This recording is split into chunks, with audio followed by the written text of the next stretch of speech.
Yes, dismiss na ang 8 pulis na pumatay kay Jimboy Salazar. Ayan. Makikita natin at ibabalita sa atin yung 8 pulis na na-dismiss sa serbisyo dahil sa kapalpakan. Tama lang sa inyo at natanggal kayo sa serbisyo ninyo.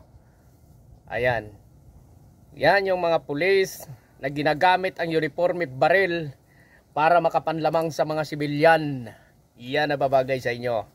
Thank you dun sa mga ating mga PNP na dapat lang talaga ay masibak kayo sa serbisyo. Pero sa totoo lang, kulang pa yun. Ha? Kulang. Hindi sapat yung pagsibak lang dun sa mga pulis. Dapat ito makulong. Kasi kung ordinaryong tao ito, kulong ito eh. Pero dismiss lang. Pwede pa gumawa sila ng panibagong krimen. Ayan. Panoorin po natin ito. Ang balitang to. Pinirmahan na ni NCRPO Chief Police Brigadier General Jose Melencio Nartates Jr.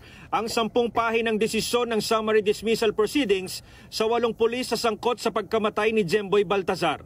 Ang hatol, dismissal from the police service para kina Police Captains Mark Joseph Carpio at Luisito de la Cruz dahil sa grave neglect of duty.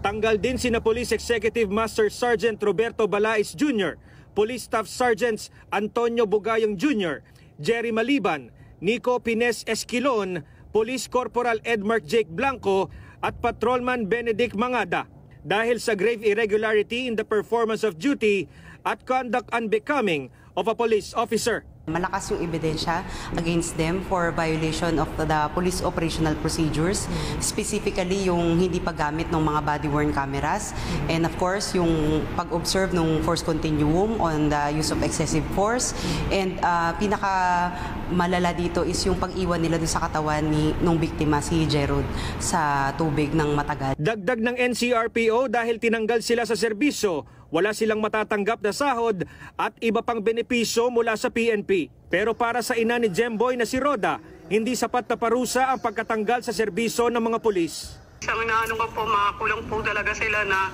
kulang pa nga yung pagkakulong nila sa ginawa nila sa anak ko eh. Dahil yung anak ko di na makakabalik sila, makukulong lang sila. Tiniyak ng PNP na makakamit ng pamilya ni Jemboy ang hustisya. We do not want that cases will be reversed later on appeal because we fail to observe due process. So talagang it takes time, but we are making sure that these things are done properly. Sinibak na rin sa serbisyo ng NCRPO ang 5 pulis Maynila na nasangkot sa robbery extortion sa isang computer shop sa Sampaloc. Pero bago ang desisyon, nag-awol na umano sina Police Staff Sergeants Ryan Pakulan at John Ervic Isaac, Corporal John Mark Dabucol at Patrolman Jeremiah Pascual at John Lester Pagar. Ikinatuwa ni Hermie de la Cruz ang desisyon ng NCRPO. Papasalamat naman ako. Okay, yes. Salamat naman dun sa ating mga kapulisan na umaksyon dito. At nabigyan solusyon at nabawasan yung kahiyan ng ilang mga pulis natin, ng mga matitino na dadamay dito sa mga unghang na ito.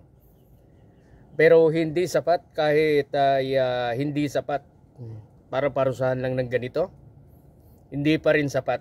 Kung sa ibang bansa ito siguro, salamat kayo dito kayo sa Pilipinas.